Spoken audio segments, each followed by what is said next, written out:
Okay, we're live. I want you to welcome back Akil, Alleyne from Montreal, right?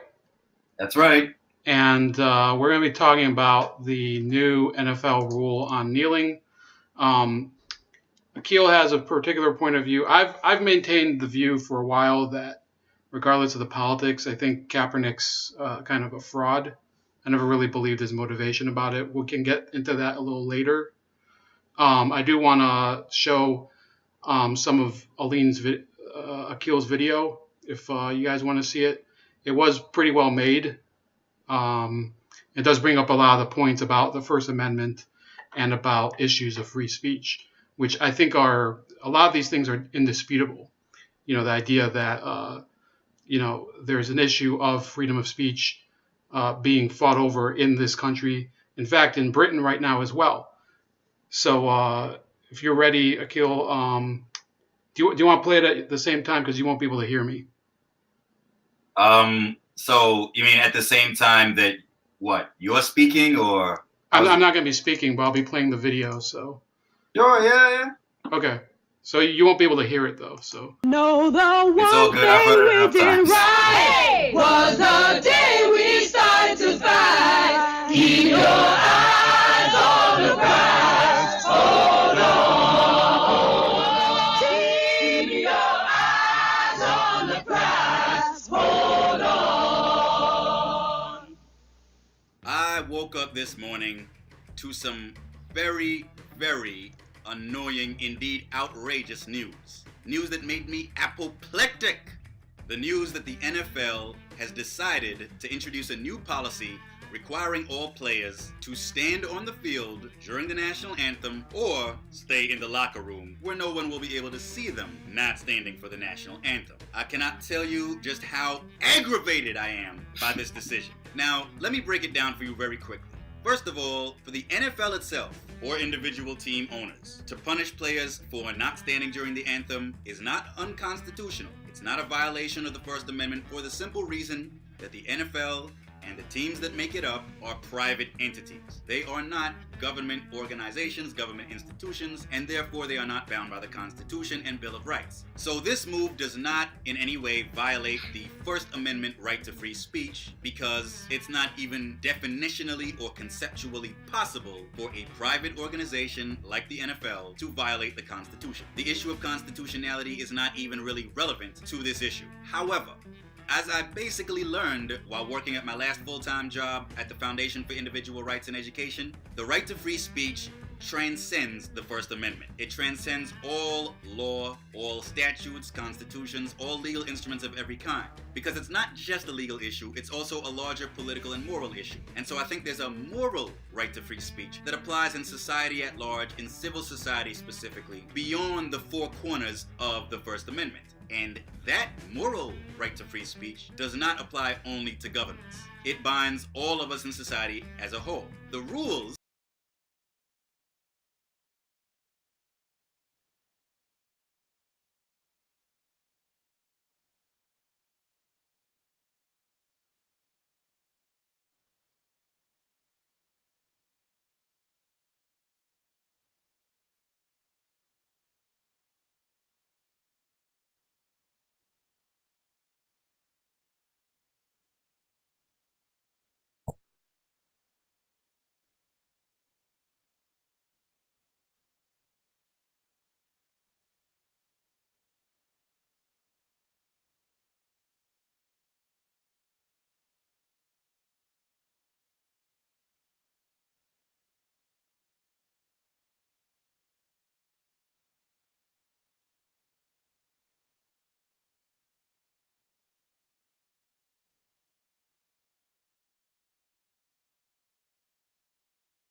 You mean like a previous argument to the contrary?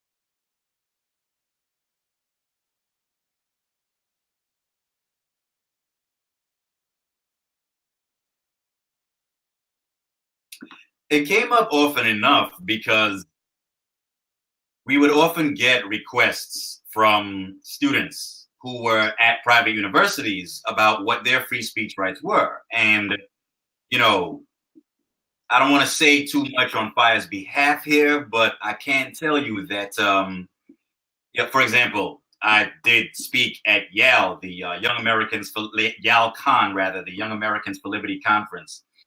Um, in DC, well, Arlington, Virginia, to be precise, in August 2014 on Fire's behalf. And I remember after I gave my presentation as part of a panel, a number of students came up to me afterward and asked me a lot of questions, and I was happy to answer. And several times, students at private universities asked me what recourse they would have if their free speech rights were violated. And I told them, as a First Amendment matter, you have no recourse. As a matter of contract law, you might have recourse if you live in a state where the common law of that state happens to recognize the principle that a private university is contractually bound to offer students the degree of free speech protection that it suggested it would offer in its publicity materials, its pamphlets and literature and so on. If when a student was considering applying to the school or applying to it, the school held itself out to the student, to the applicant, and to the public as a place where the student would be able to enjoy the same degree of free speech that they would have enjoyed on a public university campus, then the university might be contractually obligated to make good on that promise. In addition to that, California in particular, if I remember correctly, has what I think may be called a Leonard Law that basically requires that any California university that receives funding from the state government respect the same degree of same degree of free speech rights that the First Amendment would guarantee on a public university campus, regardless of whether the university in question happens to be public or private. So that's a statutory claim that the students would have.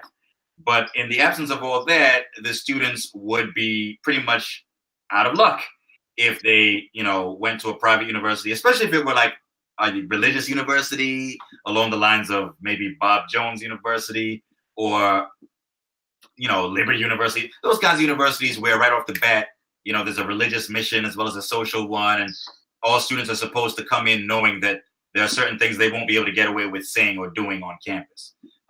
Basically, Fire's position is, and my position happens to be, that if a private university is going to embrace that kind of policy, they should at least be honest with prospective students about it up front and let them know, if you come here, you're not going to be as free to speak your mind as you would have been at a state school.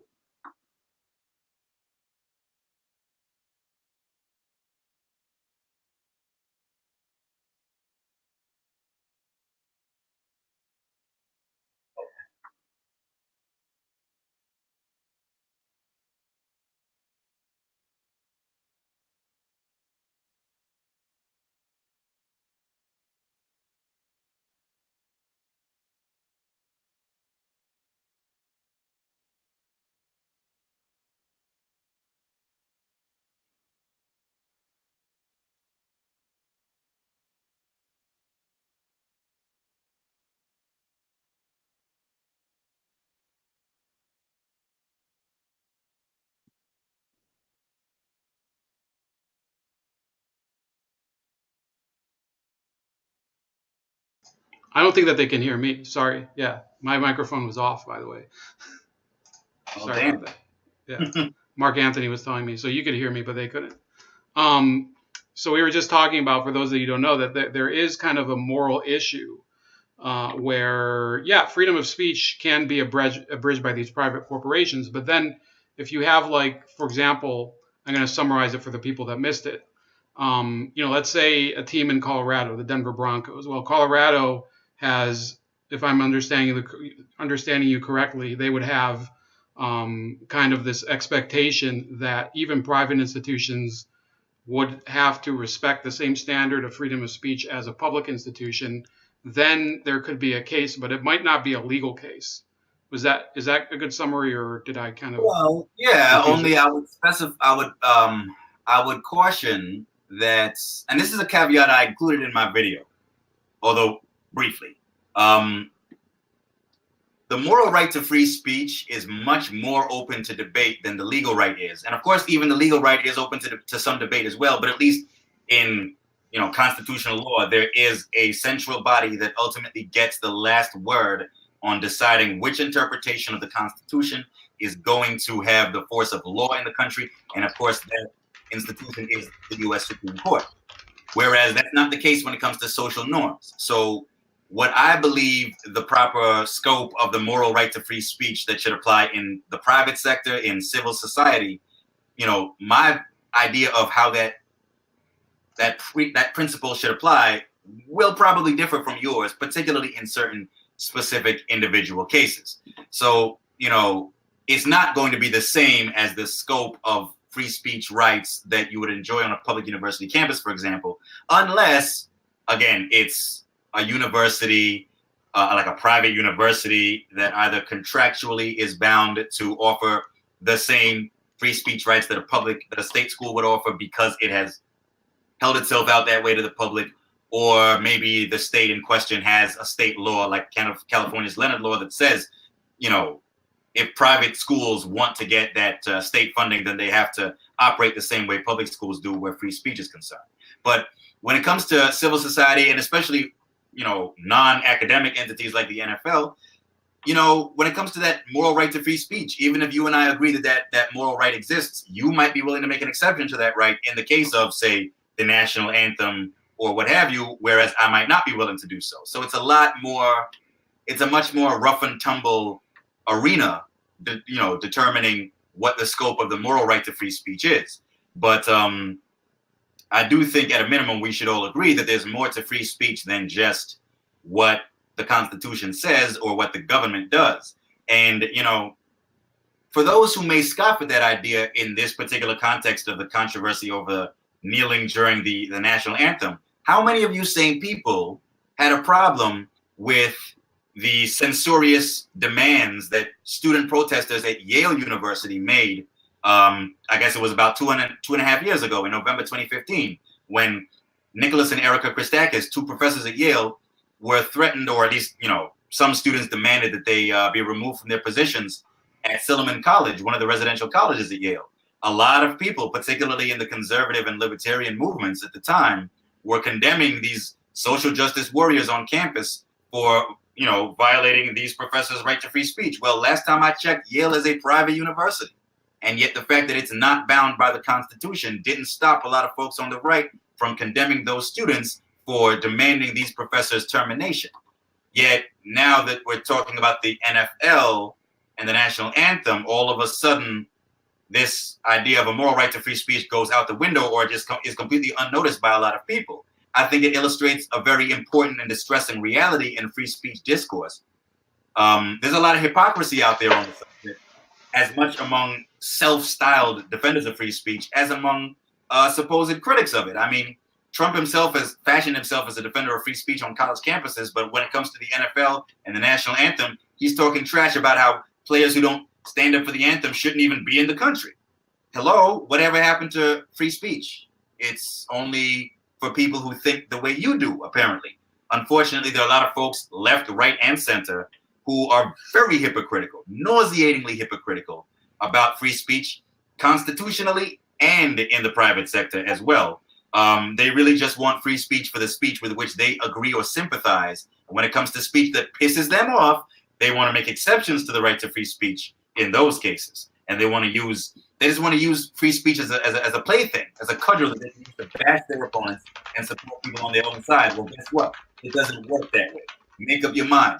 Do you support the right to free speech or don't you? That's why I commend conservatives, principled conservatives like David French of the National Review, who, if I'm not mistaken, actually used to run Fire years ago.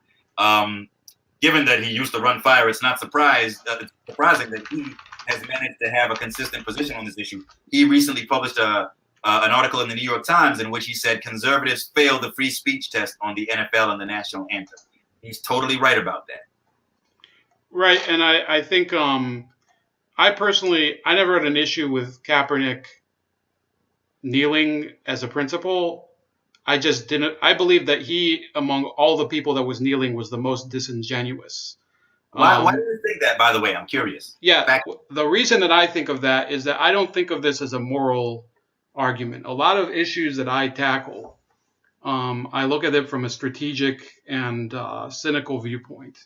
So when I started following the topic, Colin Kaepernick was, of course, I am a huge football fan, and Colin Kaepernick was benched, and he was in a tiff with the GM of the team, Trent Baalke, and was trying to get traded. So I essentially looked at this because they had a new coach, Chip Kelly, who was not likely to get along with Colin Kaepernick because he had his own racial disputes in the past with LaShawn McCoy and other Eagles players when he was the Eagles coach. I thought of this as some sort of ploy by Colin Kaepernick to get traded. Now, I didn't think it was the smartest ploy. I never had a very high opinion of him at all. I thought that of the people who did the protest, there were others that I thought were, Richard Sherman, for example, I think is one of the most brilliant athletes out there, period. I see him at press conferences basically outfoxing these suits. And what Colin Kaepernick ended up doing was he overcommitted himself to something that he thought the outcome would be different. He wanted, I believe, to be traded to Denver or to a different team. And if he would have been traded there, it's a good question whether the protest would have continued in the same way, or whether whether they would have tolerated it. Obviously, in New England, Bill Belichick would have probably not tolerated it. Dallas would not have tolerated it. He did piss off a lot of people in Miami with the whole Fidel Castro shirt, and as he kept doubling down more and more, I think that the strategy just kept getting more and more wacky to me until it seemed to me that he realized, I am not going to get another starting quarterback position at one point. Then he realized, a lot of these teams don't really want me on the team. So he accepted the fact that he was now a counterculture figure, of the time. So, I believe that originally his motivation was only, peripherally political. So that's the way I look at it. I'm not going to tell you that I have, text messages of his and that I have communications of his and that I have proof of it. It's based on my reading of the situation. And, I think that other players who joined him, like Eric Reed, I think, for example, he has lost his career. I think he does have, a deeper conviction for the issue. But that's the way I always thought about the Colin Kaepernick motivation. But how would this kind of stunt have worked in his favor on anything other than a political level? Like, I don't see how doing something like this would have made him more appealing to football teams in the trades and that whole process. I mean, I'm not a football fan particularly. I'm not a big sports fan overall, but it seems a little dubious to me, given. And I mean, football is one of, alongside baseball, I'd say officially baseball is America's national pastime. I'd say football is right up there with baseball, practically speaking. And so it tends to attract a lot of very patriotic people to its spectators, the ranks of its spectators. So I question how would this have redounded to his benefit? Right. This is based on, again, this is a strategic consideration. So, I don't think people have to look at it my way, but I'll explain it this way. Since the Trayvon Martin shooting, there was a lot of symbolic embrace of these issues by a number of NFL players. I believe that, I could be wrong, but Marshawn Lynch of the Seahawks started doing the Skittles thing around that time. He had a packet of Skittles, and he would eat it like after scoring a touchdown, because I think that was connected to it. There was also raising the fists at the St. Louis Rams games after Michael Brown was alleged to have been killed with his hands up. That by the way, none of the people faced any penalties for that, but there was no rule against it, and I think that it's fine if they don't. It's fine if they don't get penalized for it. But I believe that Kaepernick was going to use this because he was the one person sitting on the bench. Originally, he was sitting on the bench. He was going to use this in order to basically trigger the new coach, Chip Kelly, who is kind of a weird character, to ask to trade him because he wouldn't be able to control the locker room. And it should have worked because Chip Kelly made a huge blunder when he didn't do that, because ultimately it ruined the entire season. There was all this question over who would be the quarterback, who would, whether it would continue to be what was the guy's name? He used to be on the Jaguars. Somebody in the chat can tell me. Damn it. All right, can't help you with that. 1 second.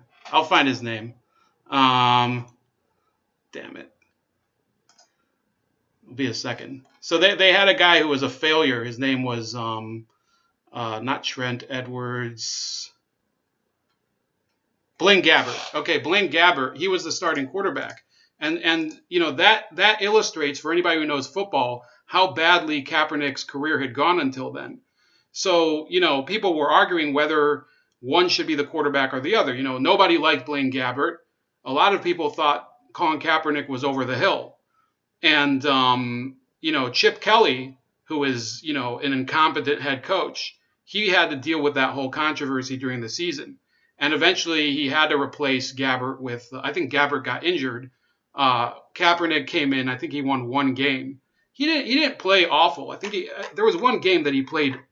It was the most terrible game ever, but there was a lot of snow against the Bears. But Chip Kelly, if he would have found a way to go to the front offense and say, listen, I am sucking up the field right now. I have to trade this guy. This whole thing would have turned out much differently. I think the protest would have been resolved differently under a different head coach. And, I don't know if we would be talking about the same thing nowadays. But again, this is a take that I think not most people really think about. Well, I mean, there's at least a germ of truth to what you're saying, in the sense that I'm no football expert, but I've heard that Kaepernick used to be pretty good, and then he abruptly started sucking. And so this has sort of raised his profile in a way. But even if he was trying to scheme to get his coach to trade him, I still wonder whether any other team would have wanted to take him, given the political baggage he would have brought with him, if you know what I mean. I don't know I have no idea how trading works, but I would imagine that in order for a player to be successfully traded, some other team has to be willing to take him, right? Otherwise, he's right. sort of and the consideration that comes from there is, if that trade somebody would have pulled the trigger, the question would have been, would have one of the terms of the trade be that the GM, let's say it's the Chargers, would say, hey, we'll take him, but he has to give us a written commitment not to kneel because we don't want to have our ticket sales. That, like, if he refused to do that and something like that happened, we don't know about it, then I think we would be able to say, yeah, Colin Kaepernick did have a real commitment to this protest. And, my theory kind of disappears in a cloud of speculation. But the fact of the matter is that since then, first of all, he was never cut by the 49ers. He refused an offer by them the next season to extend his contract in 2017. Then he had a number of workouts with other teams, and the most famous of which was with Baltimore, where he pretty much he didn't ruin the chances, but his girlfriend tweeted out a picture of Ray Lewis, who is the all-time fan favorite of the team, basically hugging the owner and comparing it to Django hugging Candyman from what's it called, Django Unchained. Yeah. So she torpedoed his chances of getting that job at the moment. If I was Ray Lewis, I would have probably been, shitting bricks when that happened. Um, and things like that started getting me, I mean, let's be honest, I have never been, before politics, a fan of Colin Kaepernick. I never could be. He just, as a player, first of all, he played for the 49ers, a team I've always hated. And so my prejudice is obvious. I've never liked him as a player. I never liked his team, and I've always been skeptical of his cause. Whereas Richard Sherman, I always thought was he's a tank basically. He's one of the greatest players of this generation. So I always respected one of the best corners in the game. Yeah. Yeah, in the end zone. Yeah. That was against Kaepernick's Niners. So I think what we're seeing, you do bring a great point about the moral imperative of having freedom of speech. Just to a certain extent beyond the legal language of the law. And I would say that this is one of the reasons that I would have to agree with you that the rule itself is dumb.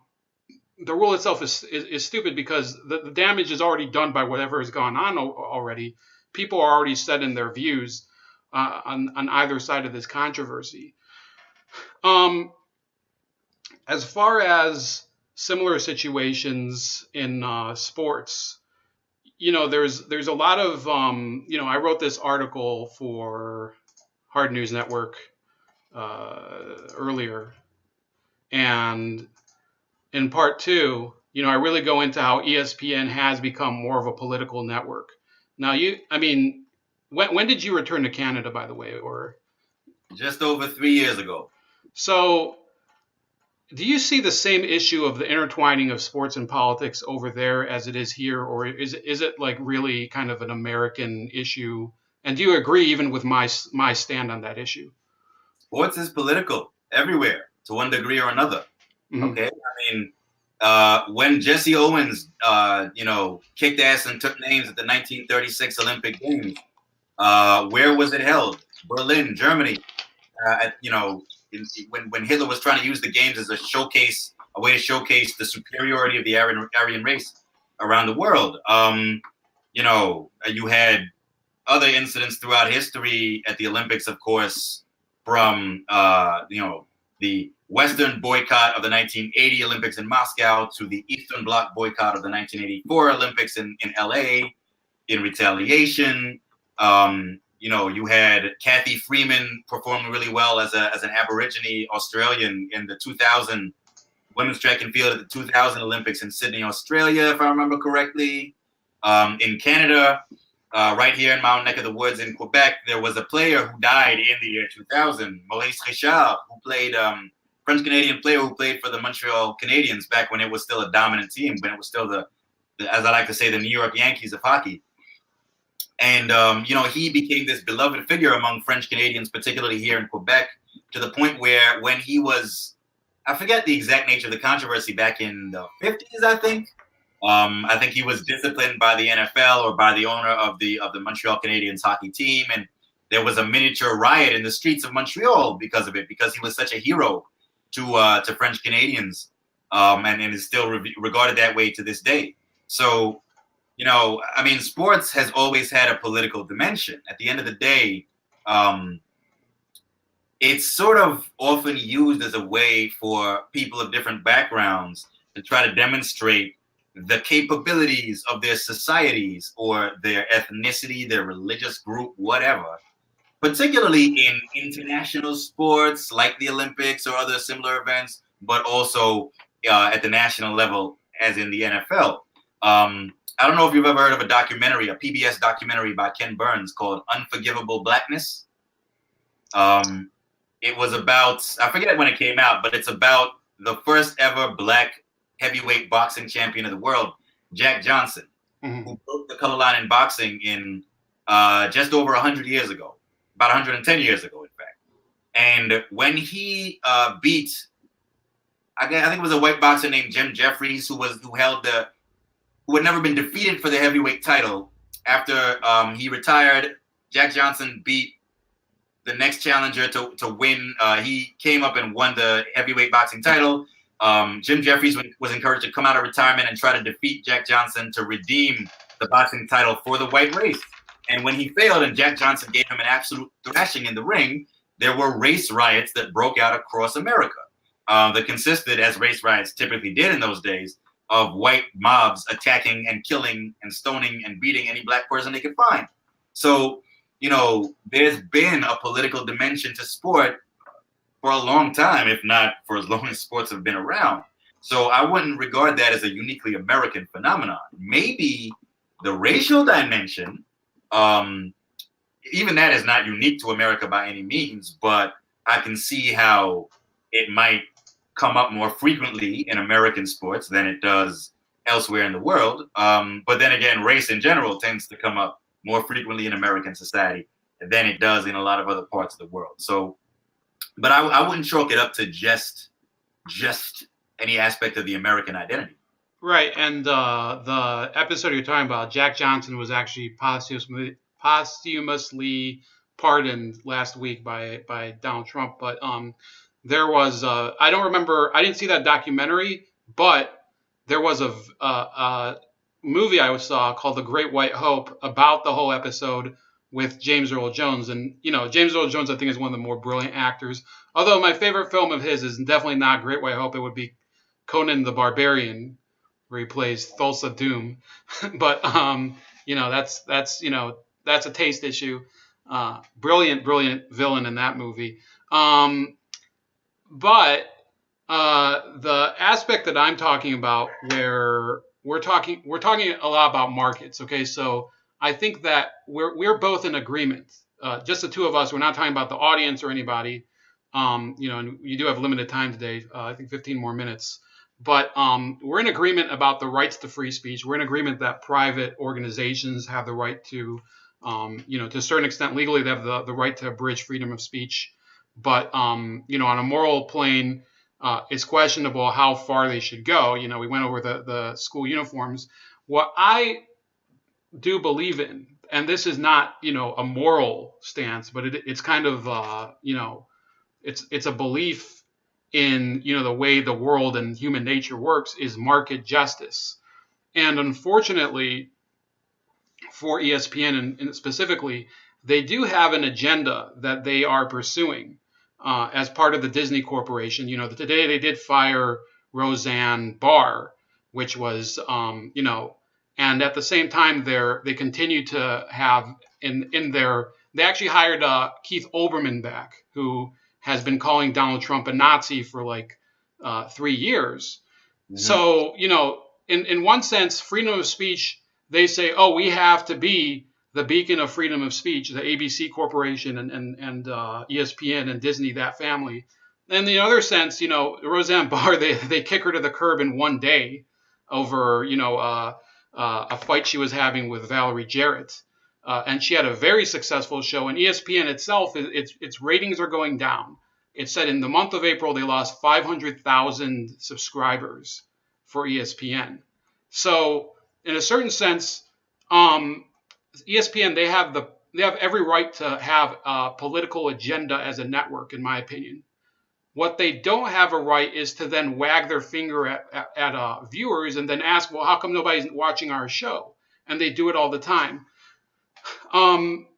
What's your stance on that? Do you think that media companies should take moral and political stances, regardless of whether they think that the viewers are going to agree with them or not? I don't know that I would take. It's hard for me to say that I would impose any particular blanket rule where that's concerned. I think it has more to do with the particular argument that they can make in defense of a particular decision in a particular case, right? The thing that I didn't get to elaborate on to the extent I would have liked in my last video was the nuance in my position on this NFL protests thing. I actually had said this in the raw footage for the video, but I had to cut it out of the final, version that I uploaded to Facebook and YouTube because of time constraints. If Colin Kaepernick had done something that I think was objectively, indisputably disrespectful to the flag, I would have been willing to say, you know what?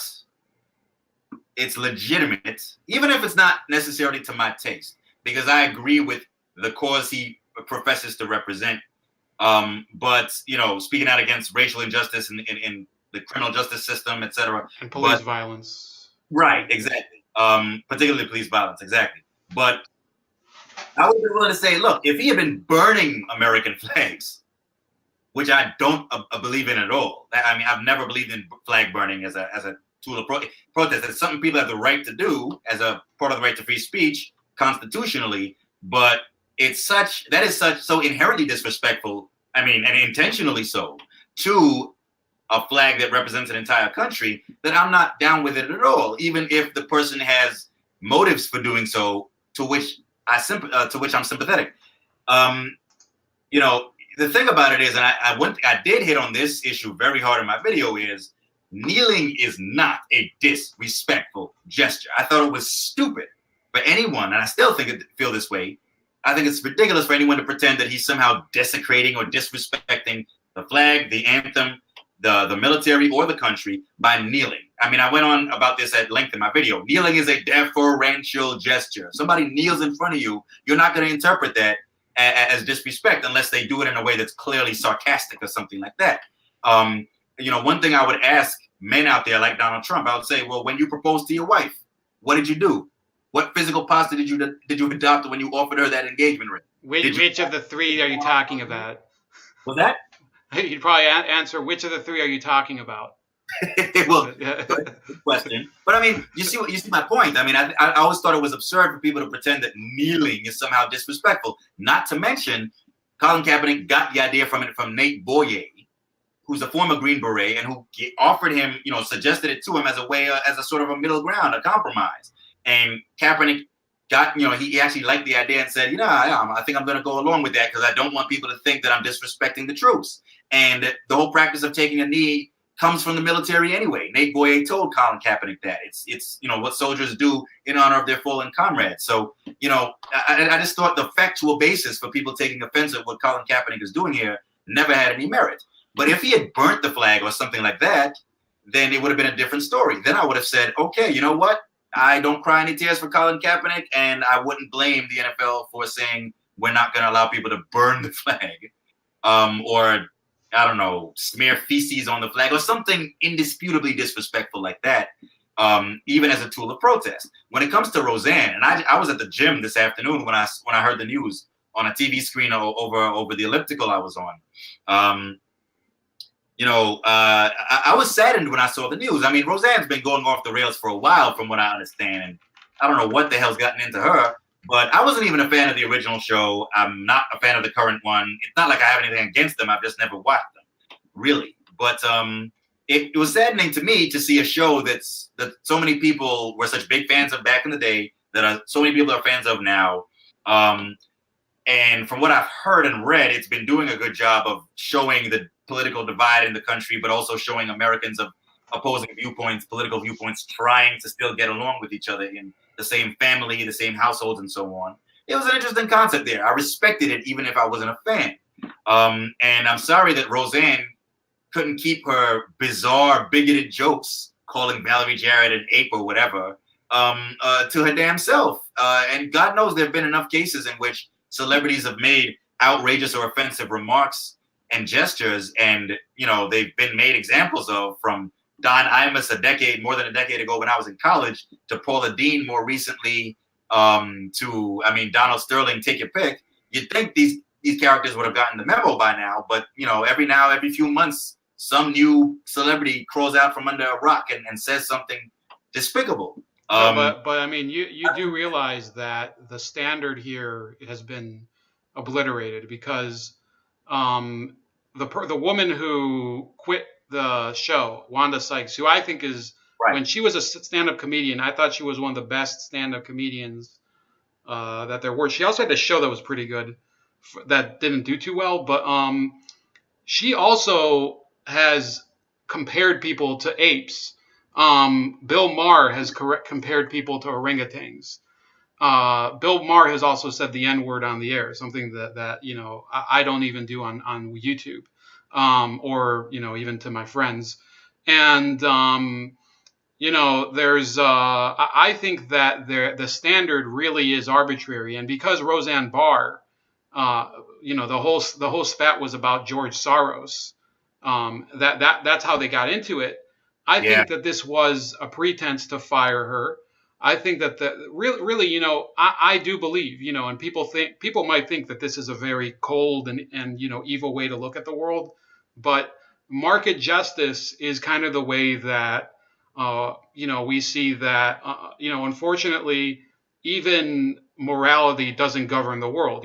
Colin Kaepernick, I think in large part has not been re-signed by a team because of the Indianapolis Colts, who would need a quarterback of his talents, know that they'd have a half-empty stadium if they would sign him. And it's just a fact. And they had an awful team 2 years ago. And in the same way, ABC, which fired her, they don't have any backup plan for that. What are they supposed to do in order to fill that slot? Well, they're going to put some shitty show that nobody's going to watch. Meanwhile, her show is going to get picked up, and she's going to be possibly more successful as a result of this. We don't. I mean, obviously the contract. We don't know if she's going to get any money from ABC for firing her or whatever, because it could be that there's a clause that says, "Oh, you can't say X, Y, or Z," and I'm not an expert in that. Couple other issues before we close. It says here, you've heard of the Starbucks issue, of course. Has that been affecting Canada, to your knowledge, kind of as? As far as I'm aware, no. But that doesn't mean that it shouldn't, because those kinds of incidents do happen in Canada as well. Maybe not as frequently as they happen in the States, but they do happen. Make no mistake, Canada has its own problems with racism. I know a lot of folks across the political spectrum and in both countries who labor under the delusion that Canada is free of bigotry, and that's a joke. I spent most of the 21st century so far living in the States, not in Canada. And so far, and this is after growing up in Canada, and I've been called a nigger to my face several times. And so far, it's only happened to me here in Montreal, never in the United States. So that should give you a bit of an idea of what I'm talking about here. There was an incident, I think, a couple of years ago in Eastern Canada, in the province of New Brunswick, which is just northeast of Maine, where a black man was sitting by it in his car. I think it was a convertible with the top dropped. On a nice warm spring or summer day, sitting by a marina in a public park by the seaside, reading a book by C.S. Lewis of all people. Goody two C.S. Lewis, author of the Chronicles of Narnia, minding his own business, and some busybody called the cops on him, and they rolled up on him and asked him questions when he was doing precisely nothing wrong. My second last video on YouTube was on that very subject, and I mean, this kind of thing happens, racial profiling, whether it's carried out by police or private citizens calling the police. So it happens in Canada too. So far, I haven't heard it made into a major issue here, but I actually learned of that incident from Canada a couple years ago at WashingtonPost.com. I actually learned of it from an American source, not a Canadian source. So it's probably that made more of a splash on your side of the border than on mine. But it hasn't become a major issue in Canada yet, but who knows? Give it time. We're having what people are calling the Starbucks effect here. And I have on the screen, this is Andy. Sorry? Where do you live again? I live in Ohio, but I'm talking, in Ohio, people don't even care about raking their leaves. So, there's it's hard to get people motivated, which we're going to get to at the end, which is coming up. But so I have this tweet. I don't know if you can see it. I did share the screen, though. It says, this is insane. This is from Andy No, who is this Vietnamese American blogger in Portland. Brilliant writer on Quillette.com. I've actually messaged him. He says, he goes to Portland State University. He says, this is insane. Bakery in Portland fired employees after they declined to serve a woman who came in after they were already closed. The woman, a professional equity activist, took out a video camera and claimed she was a victim of racism. And then, he goes and outlines, she came in at 9:06. They said to her, I understand you don't have the time right now to analyze the whole case, but she came in after closing hours. They said, well, there's only 2 more people to be served. claim was that they were white women. The woman made a video claiming that this was racism and that they were discriminating against her. Okay. Sorry, this is on Twitter, but then now they're starting they fired those two employees. The bakery is now hosting a reparations happy hour on June 20th, where Black, Brown, and Indigenous people can get free money and meet in a safe space. Whites are not allowed to attend, but can donate to the reparations cause. I'm sorry, did you say free money? I guess. I don't know how developed this is. It might be that the details aren't hammered out yet. I don't know how that would work. Then the bakery has deleted its 3,400 word apology post after getting critical responses. I'll send this to you later. Let me know if you want to do something next week on this.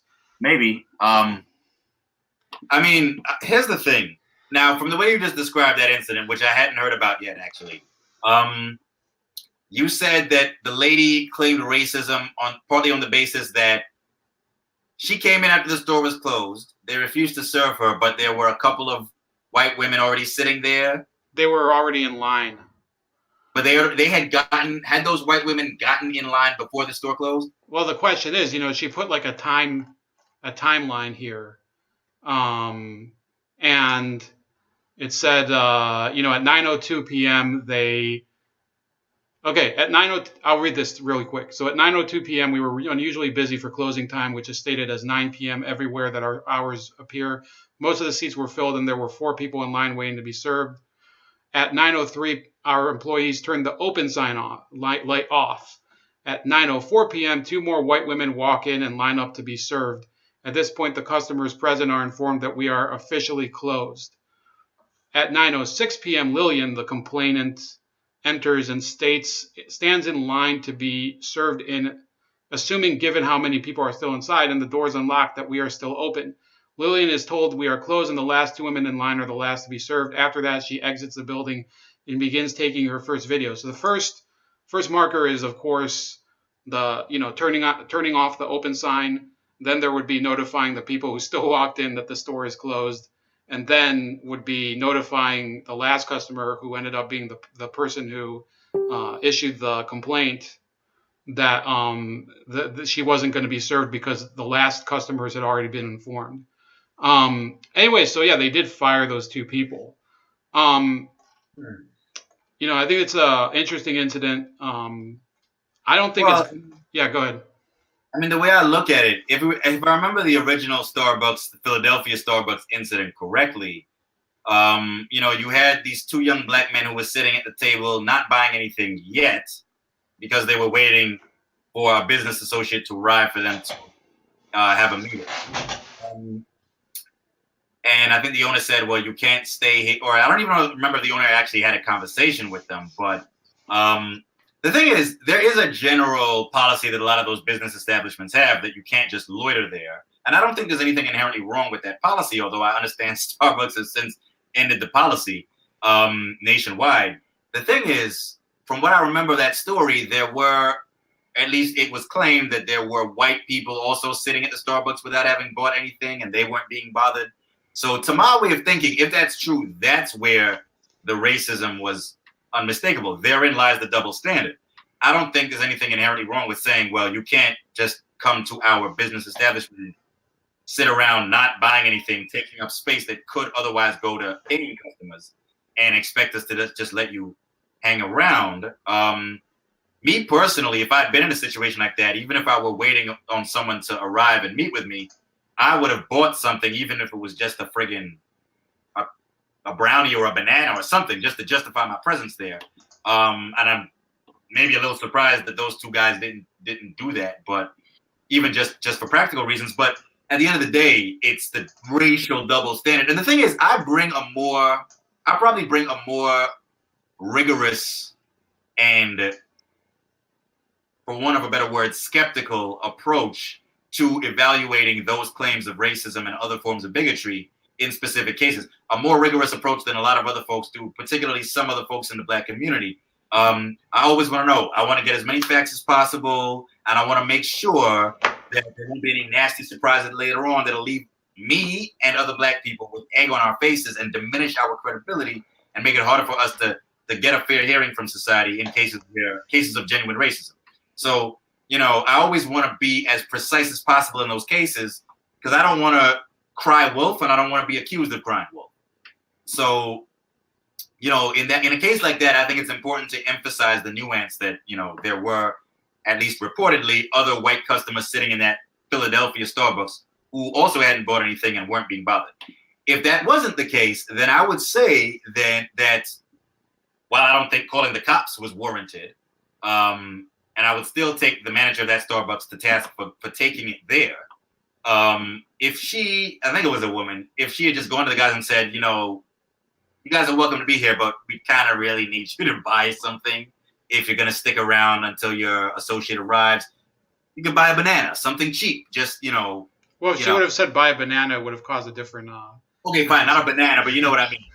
It's racially charged. Just being realistic, man. You're right. The truth is, you're probably right about that. Yeah. But, fine, a less racially charged fruit. I don't think bananas are the only fruit Starbucks sells, but you know what I mean. Yeah. She still should have handled it better, but there would have been a legitimate case to be made in her defense under those circumstances. In this case you're talking about, in Portland, was it? Yep. Lord have mercy. The whole reparations, I don't even want to get into the whole damn reparations thing and giving minority people or members of minority groups who come up to the restaurant, giving them each $10 and all that. I mean, hey, I don't know. I don't think that the reparations was the focus of that issue, but I'm not get into that right now. But the main issue, she claimed. Well, I don't remember what you said she claimed, but supposedly the white people who were already in line and were being served had gotten there before the store closed, right? They were informed verbally that the store was being closed and they were already in. And then when she arrived, the employees were like, well, those were the last two customers. So, she was informed up front by the store manager or the employees that the people she saw in line ahead of her had gotten there before closing time. Apparently, this is according to Twitter, by the way. So okay, so let's say hypothetically, for the sake of argument, that those facts, that information is accurate, right? In that case, I would hesitate to jump on the outrage bandwagon in this particular case, based on those facts, because it's legitimate to refuse a customer service, regardless of the person's skin color, if they show up after closing time. Now, it's tricky right at closing time in terms of whom do you serve if there are people who got in just before closing time. But if there are customers who got in just before the bell, saved by the bell, so to speak, or whatever, or almost not saved by the bell, as it were, then, it makes sense for the owner or manager of the establishment to serve those last few stragglers, but not serve anyone else who continues to wander in after closing time. Now, it may be those facts are not correct, and this particular black woman has actually a much stronger leg to stand on than that, and we just don't know any better. But again, hypothetically, presuming that those facts are correct, I'm not sure I would agree in this particular case because of the facts of that particular situation. You understand? I try to bring as nuanced and as rigorous an analytical approach to these cases as possible. I don't believe in just jumping on an outrage bandwagon. So, ask me sometime about my thoughts on the Trayvon Martin case. It's maybe on the anniversary or something. I think it would be the 5th anniversary this year. Yeah, this July it will be. So the last thing, I usually give a last word to the person, the guest, but this time I'm going to give you a dilemma. So, and you don't have that much time to answer it. So today is, that we're going to have the episode 4 of the Cavaliers versus the Warriors in the NBA Finals. I don't know if you're an NBA fan or not, so what do you think is the more compelling plot line? Is it the NBA Finals with the Cavaliers versus the Warriors, or is it whether Carmela Soprano from The Sopranos cheated with Furio in season 4, whether the Krusty Krab was a tax shelter in SpongeBob, any episode of Friends ever, or whether Phil Collins wrote a song in the air tonight about watching a man drown. You have 5 options. Yeah, that wouldn't be a dilemma, would it? That would be a quintlemma or something. Yeah. Oh, so yeah, I didn't know that. I didn't know that was. Oh, you caught me there, man. You got me back for that other one. So, yeah, and I mean, you have 5 choices. Okay. The Cleveland, the Cavaliers Golden State Warriors thing. There's the Carmela Soprano. Cheating on the Tony with one of his enforcers. No, hey, you came to the right person. I was a Sopranos fanatic in college. Right. Trust me, nobody knows Sopranos trivia like me. So remember Furio. Oh yeah, what? That was one of my favorite characters. Furio was the man. Bad mother, shut your mouth. What else did you say it was? That SpongeBob shit? What was that? Yeah. If you notice in SpongeBob, he has the most miserable employee who's a loser, Krusty Krab. He has SpongeBob who's incompetent. I'm thinking, he has like a tax shelter and he has to pay people under the table, and the only person who agrees is SpongeBob. So I think that could be a very interesting plot line. The third option, or I guess the fourth option, would be any episode of Friends ever, which I hate that show, but I'm throwing it out there for there's people who like that show. Next. And the other one is if you listen to In the Air Tonight, it sounds like he's listening. He's talking about his wife cheating with a man and then him watching him drown. So that's an urban legend that I've always thought might be true. Which plot line do you think is the most compelling?